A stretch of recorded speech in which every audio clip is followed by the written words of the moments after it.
Mas mabuti pa kaysa sa dati.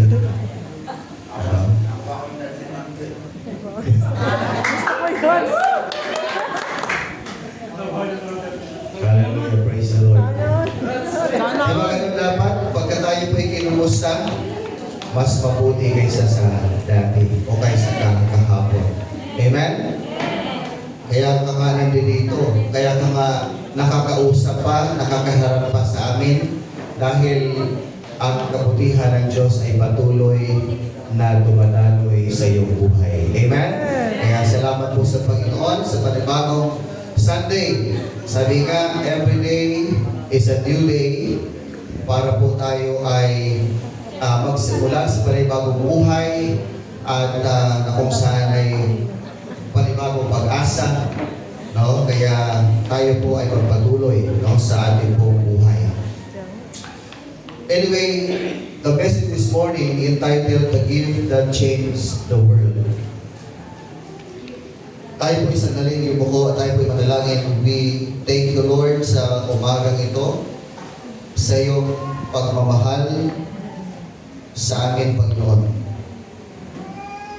Though we are not deserved ng iyong pagmamahal, subalit ginawa mo kaming dapat, Panginoon. Dahil sa iyong habag, sa iyong awa, higit sa lahat sa iyong dakilang pagmamahal na ipinaranas, ipinadama mo sa bawat isa sa amin. Ngayong umaga, as we listen to your voice, Lord, to your messages, we pray, Lord, na kayo po'y mangusap sa amin, Panginoon. Nawa itong regalo na ito na iyong ibinigay sa amin ay amin pong himay-himayin kung paano mo, Panginoon, kung ano ang nagtulak sa iyo, kung ano ang nagbigay sa iyo, Panginoon, ng dahilan upang ipanagdala, isugo mo ang iyong anak kaysa isang anak na si Jesucristo. Upang kami, Panginoon, ay makaranas ng kapayapaan at magkaroon ng malaking pagbabago sa aming buhay. Mangusap po kayo sa bawat isa sa amin, Panginoon. Tulungan mo po kami na maunawaan namin ang iyong salita. Amin itong pagkulay-bulayan. At ito po, O Diyos, ay ilagay sa aming mga puso. Mag-ugat ito hanggang sa ito'y magbunga at patuloy na isabuhay namin ang mga salita mo. Salamat po, Panginoon. Gawin mong tuntungan ang iyong abang likod upang ikaw ang siyang may taas at maluwalhati. Ikaw ang aming mapaparangalan ngayong umaga. Itago mo po ang iyong abang likod, lalo ng aking mga kahinaan, lalo ng aking mga pagkukulang. Ikaw po, Diyos, ang siyang may taas sa aming kalagitnaan. In Jesus' name we pray. Amen. The gift that changed the world. From the book of John, chapter 3, verse 16. At alam kong marami po sa atin ang naka-memorize ng verse na ito. Sino po ang pwedeng mag-memorize? Pwede po ba tumayo? Mas maganda siguro isa dito, sa side na ito, isa din dito, para balanse. You know? At, English o Tagalog, Bisaya, basta maintindihan ng lahat. Sige po, sino gusto mauna na side? Aling side ang gusto mauna? John 3:16. O sige, Pearl, go ahead. Sige, Pearl. 1,000 pesos. So, sige, i-Gcash mo. Tama. Sige, kasi ito yung pinaka-central message of the Bible. Hindi mo ba? Bisaya daw. Bisaya. John chapter 3 verse 16. For God so loved the world that He gave His only begotten Son, and those who believe shall not perish but have an everlasting life. Amen. Sino po ang Kayang-kaya ni Kuya Bobby yan. tawag nito? Sino pa pala dyan? Sino yung papalag sa hapon? Hello? John 3:16. Ha? John 3:16. Talo pa kayo ni Ethan. Si Ethan na lang daw. Okay, Rod. Ayaw ko na ng English, Rod, ah. Ayaw ko na ng English. John 3:16. For God so loved the world that He gave His only Son, that whoever believes in Him shall not perish but have an eternal life.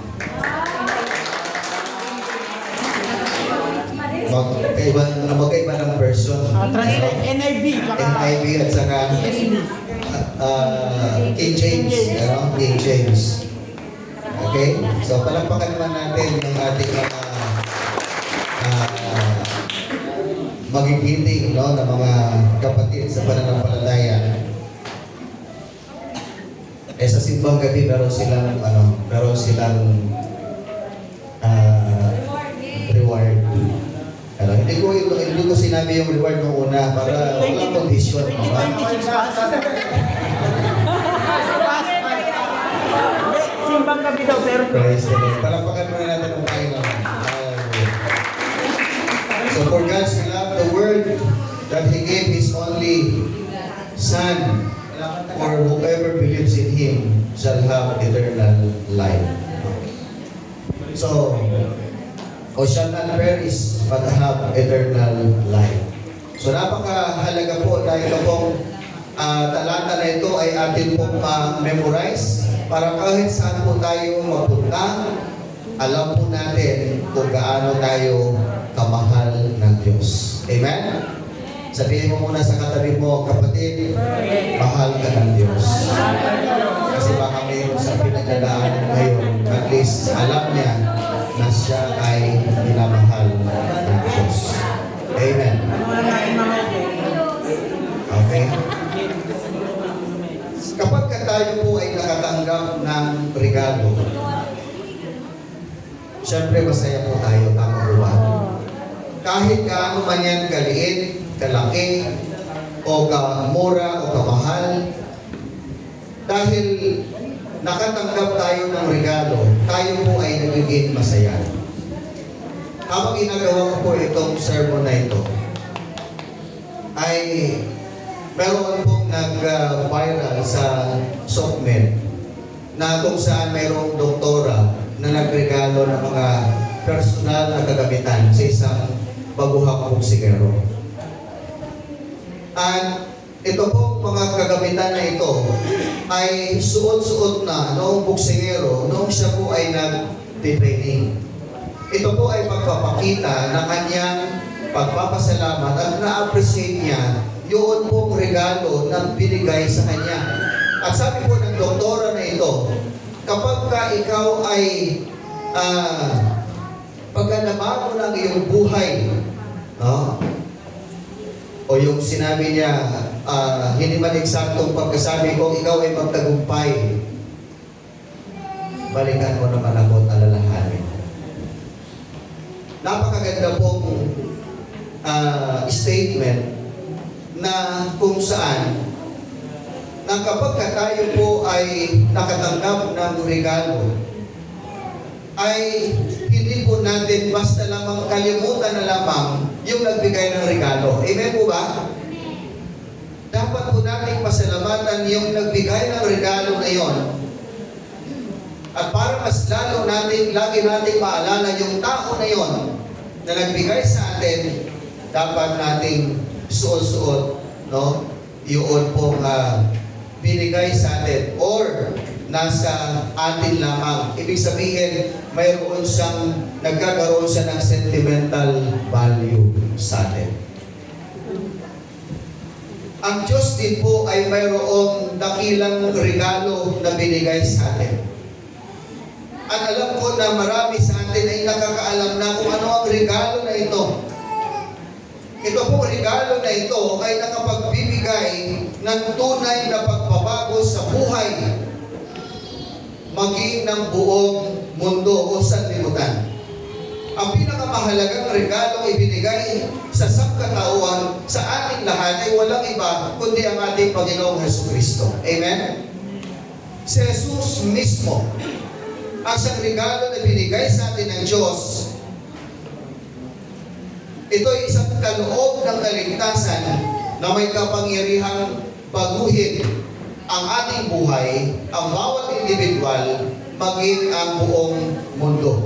Kaya po tayo ay nagsiselebrate ng Kapaskuhan sapagkat ito ay ang kapanganakan ng ating Panginoong Jesucristo na kung saan ay atin pong inaalala. Nagpapasalamat po tayo dahil ang Diyos po natin ay mabuti, ang Diyos natin ay tapat. Sabi nga sa kanta kanina, He is worthy.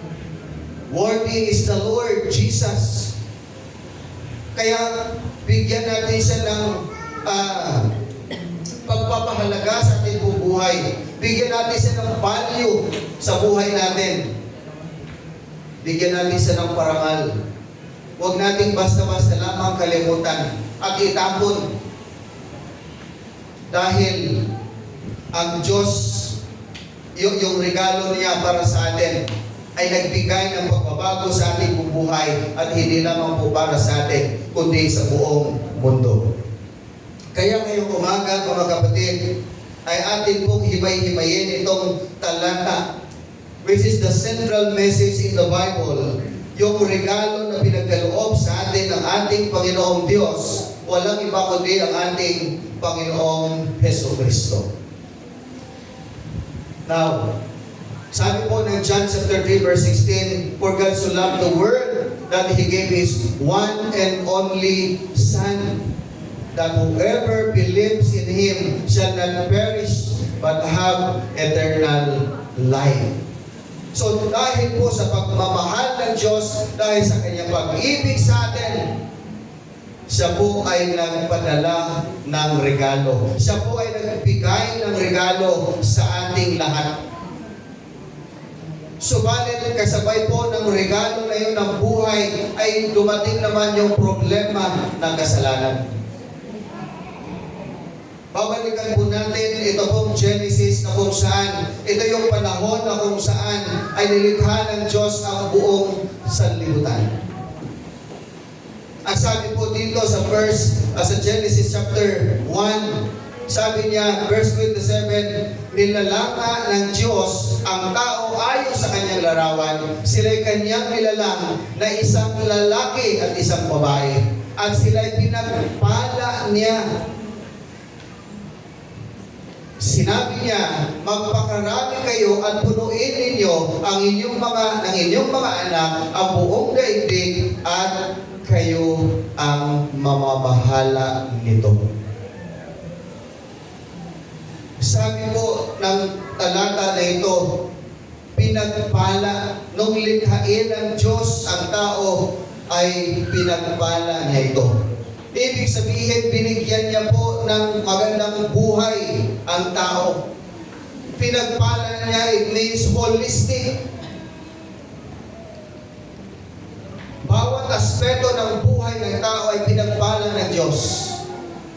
Sa material, unang nilalang ng Diyos ang lahat ng pangangailangan ng tao. Emotional, yung relasyon ng tao at ng Diyos ay napaka-intact. In fact, nakakausap ng tao ang Diyos ng direktahan, bagamat hindi nila nakikita.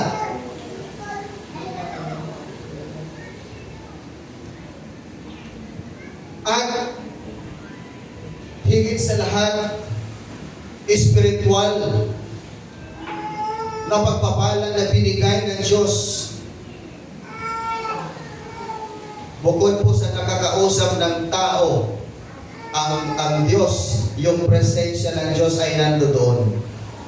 Nandoon mismo sa Garden of Eden para ipadama ng Diyos kung anong buhay ang nais niyang ibigay sa tao. Ano pa ang sinabi? Sabi niya, binibigyan ko kayo ng kapangyarihan sa mga isda sa tubig, sa mga ibon sa ipapawid, at sa lahat ng mga hayop na nasa ibabaw ng lupa. Ibinibigay ko naman din sa inyo ang lahat ng uri ng halamanang nagkakabinhi at mga bungang kahoy bilang pagkain ninyo. Pinagmasdan ng Diyos ang lahat niyang ginawa at lubos siyang nasiyahan. Kung papansinin po natin yung mga naunang talata, from day 1 to day 5, pagkatapos po ng araw at sasapit ang gabi, sabi ng Diyos, pag titignan niya yung kanyang nilikha, siya ay nasisiyahan. Subalit, nung ika-anim na araw, nung tinignan niya yung kanyang nilikha kasama na ang tao, ano po ang sabi niya? Lubos siyang nasiyahan. Bakit po may pagkakaiba doon sa statement ng Panginoong Jesus, ng Panginoong Diyos? From day 1 to day 5 ay sinabi po doon na nasiyahan ng Diyos nang siya ay, nung nakita niyang nilikha, ang mga bagay. But, after likhain niya yung tao, sa ika-anim na araw, sabi niya, lubos siyang nasiyahan. Puso po sa atin yung katagang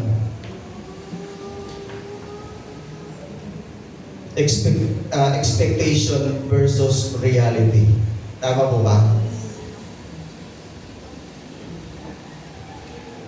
Na tayo ay malaki ang ating inaasahan.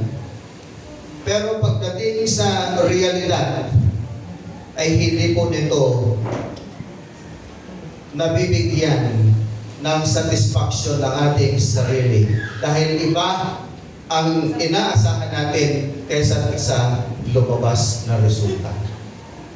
Pero makita po natin dito mga kapatid, bakit nga ba sinabing lubos siyang nasiyahan? Mula doon sa salitang nasiyahan ang Diyos nung nakita niya yung kanyang mga nilikha. Sapagkat ang kanyang plano ay napakaganda sa buong mundo, sa buong sanlibutan. Napakaganda ang plano niya para sa tao. Kaya nung nilikha niya, nakita niya yung tao na kanya pong nilikha, sabi niya, lubos siyang nasiyahan sapagkat yung kanya pong inaasahan, yung kanya pong plano na magkaroon ng magandang buhay ang tao ay nangyari. Kaya siya po ay naging masaya. Kaya siya nasiyahan sa kanya pong nakita. Ibig sabihin, yun po ang plano ng Diyos. Maganda, mabuti para po sa ating lahat. Subalit, ano po ang sumunod na nangyari? Yung regalo ng Diyos ng buhay para sa tao ay nahulog sa kasalanan. Nahulog ang tao sa kasalanan. And the fact na nilikha ng Diyos ang sangkatauhan na may kapasidad para sa buhay at isang relasyon sa Kanya, ang tao po ay nahulog sa kasalanan. Kaya ano po ang mga naging consequence ng kasalanan o pagkahulog ng tao sa kasalanan? Ang tao po ay nagkaroon ng pisikal at espiritual na kamatayan.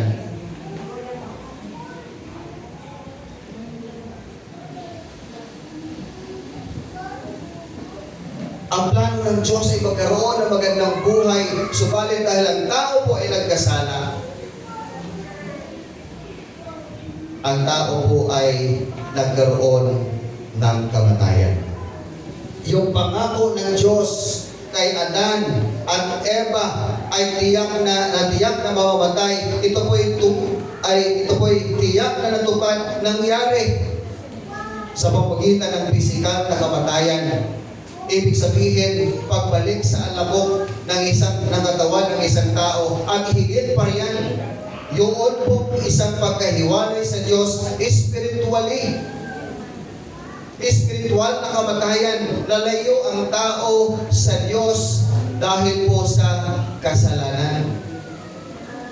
So sira na ang plano ng Diyos. Alam niyo po sino po yung mga small group dito. Yung sa ginagamit nating tuklasin na sinasabi doon maganda na sana pero merong kasunod na kaya lang. Maganda ang plano ng Diyos para sa atin, sa tao. At yan po ay bigyan ng magandang buhay. Kaya lang, dahil sa pagsuway ng tao, ang tao po ay namamatay at nawalay mula sa presensya ng ating Panginoon.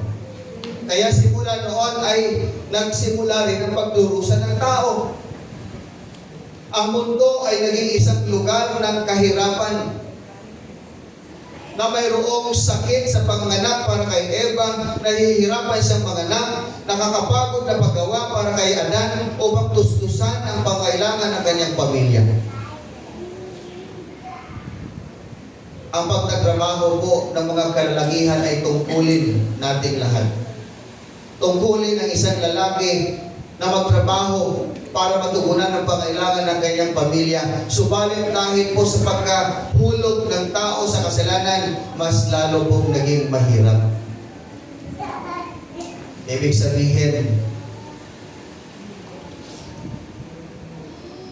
kung hindi pala nahulog sa kasalanan si Adan at si Eva, ang mga kalalakihan ngayon sana ay hindi nagkakakalyo yung mga kamay sa sobra-sobrang pagsisikap. Hindi sana nagbubungkal ng napakahirap na pagbubungkal sa lupa.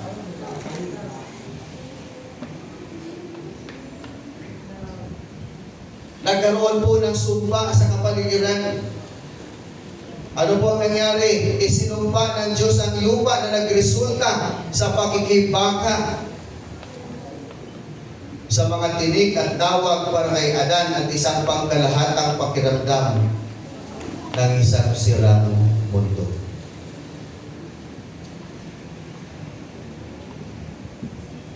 Ang pangyayaring ito ay nagresulta sa isang kasalanang kalikasan na kung saan po ay naipasa sa lahat ng sangkatauhan.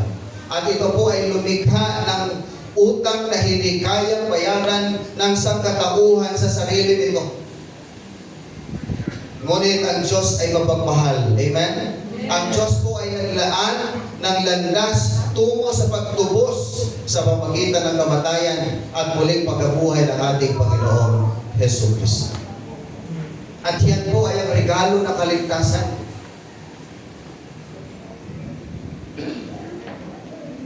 Ang Diyos, dahil sa kanyang pag-ibig sa sanlibutan, sa ating lahat, ay nagpadala ng kanyang anak na si Jesus. At ito'y pinagkaloob sa atin. Ito yung regalo niya para sa atin.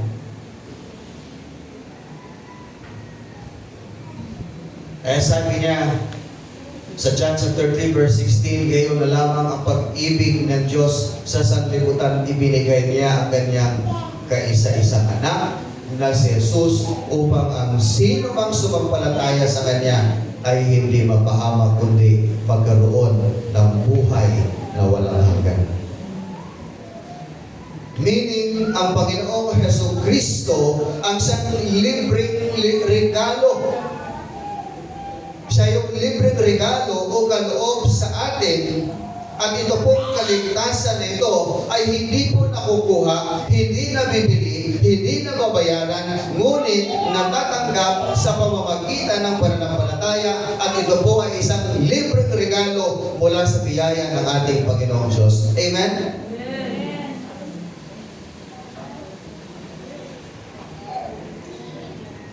Kaya lang may mga tao na hanggang ngayon ay hindi pa rin po tumatanggap sa regalo ito.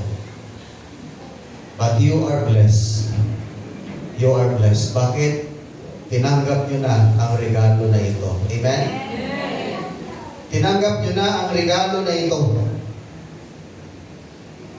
Mula sa ating Panginoong Diyos, yan po ay sa pamagitan ni Jesucristo.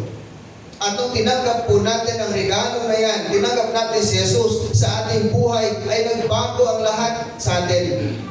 Kaya yung dati na kayo ay pakalat-kalat dyan sa kalye tuwing Sunday, ngayon nandito na kayo, nakikipag-isa na kayo sa mga mananampalataya upang manambahan sa ating Panginoon. Panginoon. Pagpasalamat sa Diyos sapagkat sila ang dapat at karapat-dapat na pasalamatan. Amen?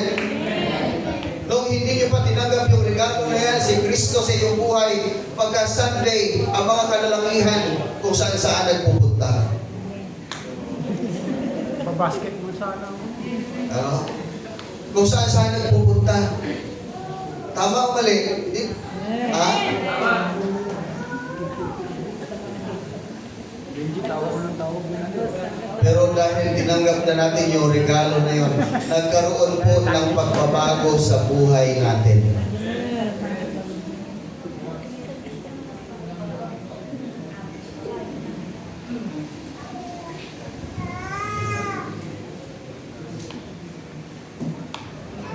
Ang buhay, kamatayan at pagkabuhay na magmuli ni Jesus ay tumatayo bilang mahalagang pangyayari na nagpabago sa ating buhay at higit sa lahat sa takbo ng kasaysayan ng tao. At ano po ang epekto ng regalo na ito sa bawat individual na nakakatanggap nito? Pagbabago ng puso. Transformation. Alam niyo po, pagka tinanggap natin si Jesus sa ating buhay, ang unang babaguhin ng Diyos ay ang ating puso. Hindi ang ating pong isip, ang ating puso. Bakit? Bakit hindi ang isip natin? Sapagkat ang isip natin punong-puno ng pride. Pero ang puso po natin, kapag ka ito'y tapat na tumanggap sa regalo kaloob sa atin ng Diyos at walang iba kundi ang ating Panginoong Jesucristo, magpapakumbaba tayo dahil ang puso ang unang babaguhin ng Diyos.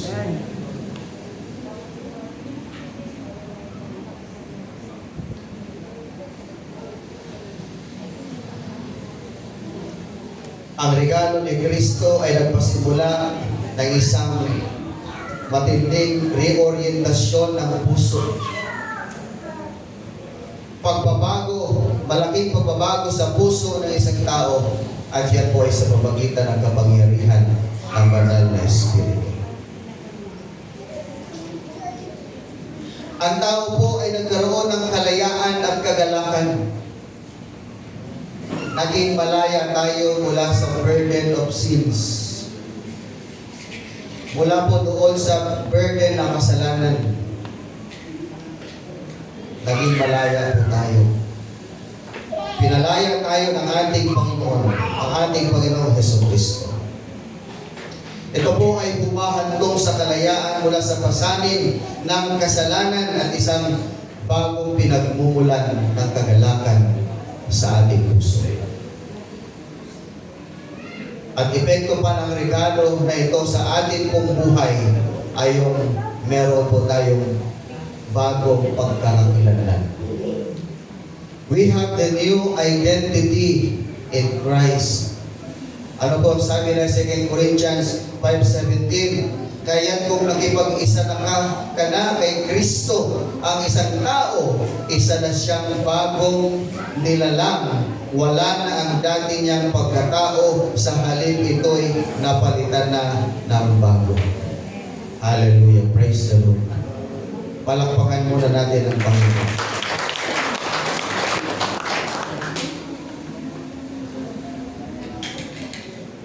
Bago na siyang nilalang. Ikaw ay bago ng nilalang.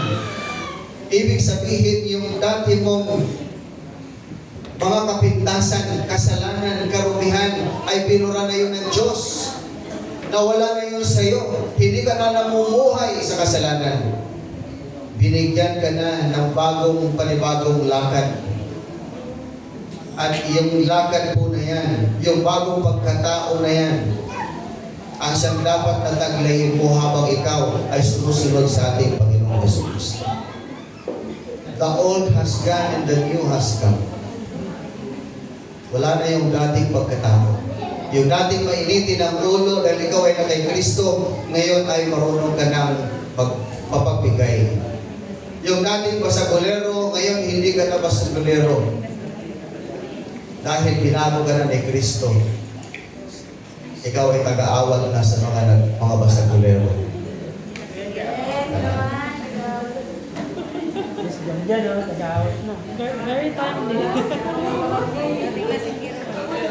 Nagkatawag na lang ng barangay. Kaya nagustuhan ko naman yung sagot. Kasi pagdating ko kagabi, inwento sa akin. Na kami nagbibisita kami, nakasalubong namin si John. Sabi ko, mukhang napalaban ka. Pero yung aking po sinabing napalaban ay napalaban sa basketball. No, kasi hindi naman yan pinapayagan ni Ashley na maglaro ng basketball. Pero nung nalaman ko nung gabi, iba palang laban, literal na laban. Pero ang kagandahan po noon, sa halip na siya ay kumampi sa kabilang partido, siya yung nagiging peacemaker. Siya yung kumita, siya yung kumapitan. Ano? Ganyan po ang ginagawang pagbabago ng Diyos sa buhay ng isang tao.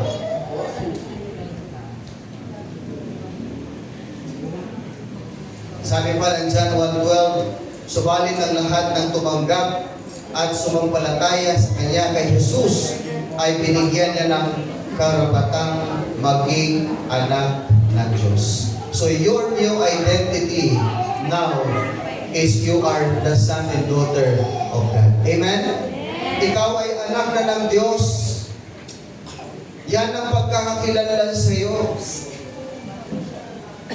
Anak ka ng Diyos. Ibig sabihin, dahil ang Diyos po natin ay Diyos ng pag-ibig, kailangan mananalaytay sa iyong puso ang salitang pag-ibig, pagmamahal sa iyong kapwa. Amen? Amen. Dahil anak ka ng Diyos, matatakot ka na mapahiya ang Diyos sa iyo. Dapat tayo bilang mga anak ng Diyos, magiging pagpapala tayo sa nakakarami.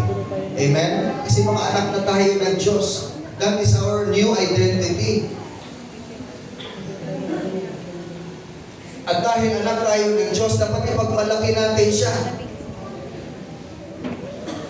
Katulad ng isang anak na proud sa kanyang ama, sa kanyang tatay.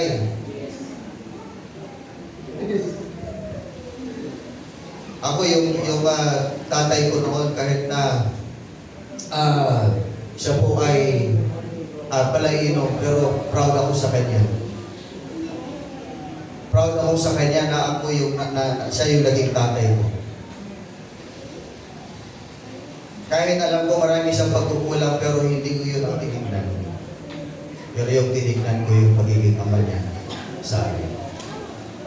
Kaya ngayon kapag naalala ko siya, minsan, nagugulat na lang ako. Tumutulo na pala yung luha ko. Proud ako lalo na noong kanyang kamatayan ay naging daan para maraming makakilala kay Kristo.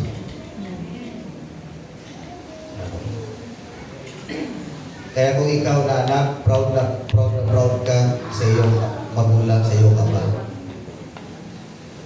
Mas lalo kang maging proud dahil ikaw ay anak ng Diyos.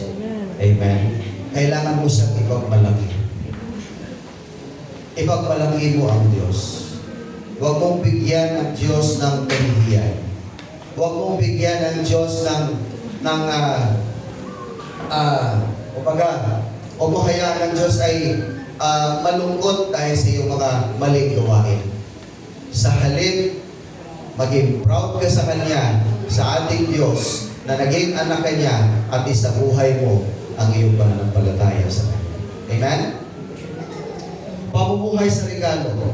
Pagkatapos tayo po'y tinawag upang isabuhay yung bagong katotohanan ito sa pamagitan ng ating mga aksyon at sa pamagitan ng paggamit ng ating mga spiritual na kaloob.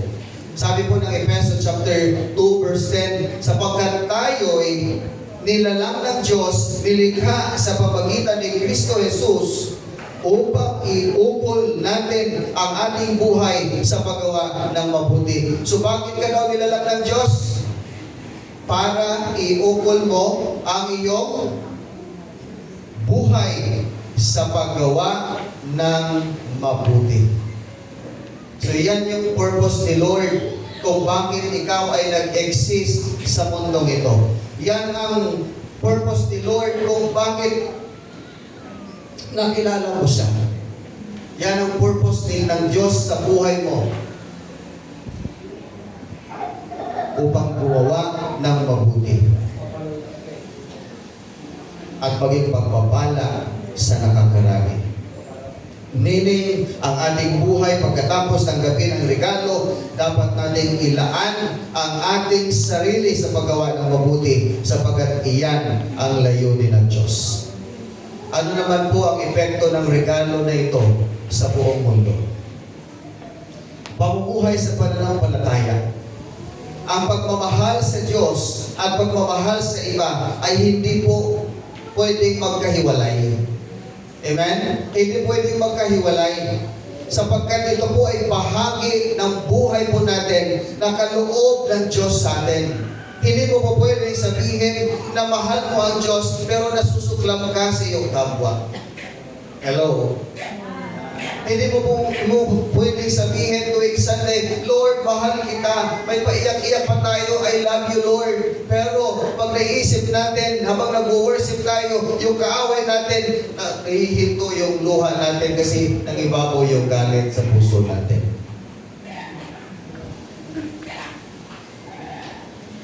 Hindi po natin pwedeng paghiwalayin ang pagmamahal sa Diyos at pagmamahal sa kapwa. Amen? Magkasama po ito. Once na sinabi ko, I love you, Lord, love ko din yung kapwa ko kahit kaaway ko pa.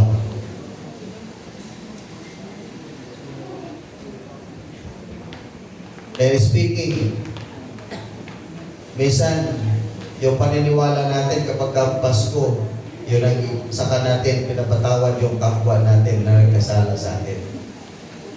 Ay, Pasko naman ngayon, magpatawad ako. Ibig sabihin, pagka hindi Pasko, hindi tayo nagpapatawad.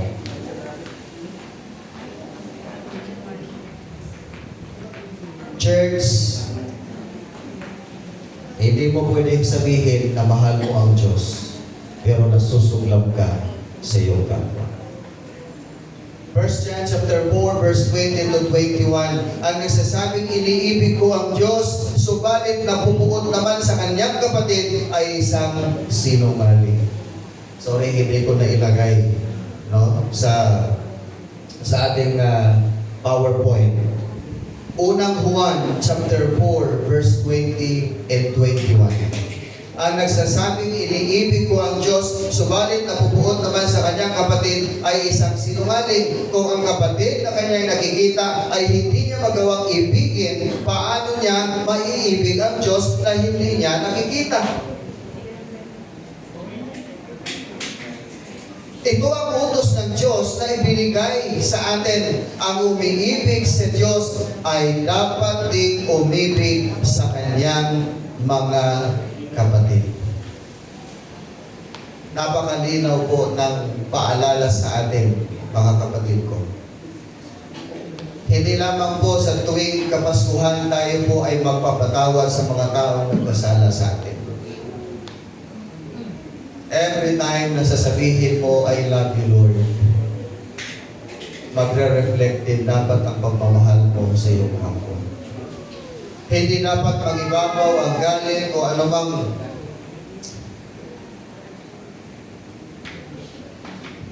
pagkainis sa ating po kapwa. Matuto po tayong mahalin sila. Or else, pag sinabi natin mahal natin ang Diyos, pero nasusuklam tayo sa ating kapatid. Ano sabi po ng Bible, ng salita ng Diyos, tayo po ay nagsisinungaling. Hindi tayo nagiging totoo sa ating nararamdaman. Hindi tayo nagiging totoo. sumunod na pagbabago sa buong mundo ay yung paglaganap ng Ebanghelyo, yung paglaganap ng salita ng Diyos. Ang mga unang tagasunod ni Kristo ay binigyan po ng kapangyarihan ng banal na Espiritu. At simula po noon ay nagkaroon ng isang kilusan na nagpabago sa buong mundo. Nagkaroon ng kilusan at hanggang ngayon, ang kilusan na iyon ng mga sinaunang mananampalataya, tayo po ang siyang nagbenepisyo. At nawa, ito pong naunang kilusan na ito ng mga sinaunang mananampalataya ay hindi po mahihinto sa atin. Tayo din po ay kumilos at magkaroon din po tayo ng isang kilusan upang sa ganon atin pong ipagpatuloy ang ginawa ng mga sinaunang mananampalataya nang sa gayon ang salita ng Diyos na nagtataglay ng kaligtasan sa lahat po ng tao ay patuloy na lumaganap upang maging makinabang din po ang ibang henerasyon o yung susunod na henerasyon.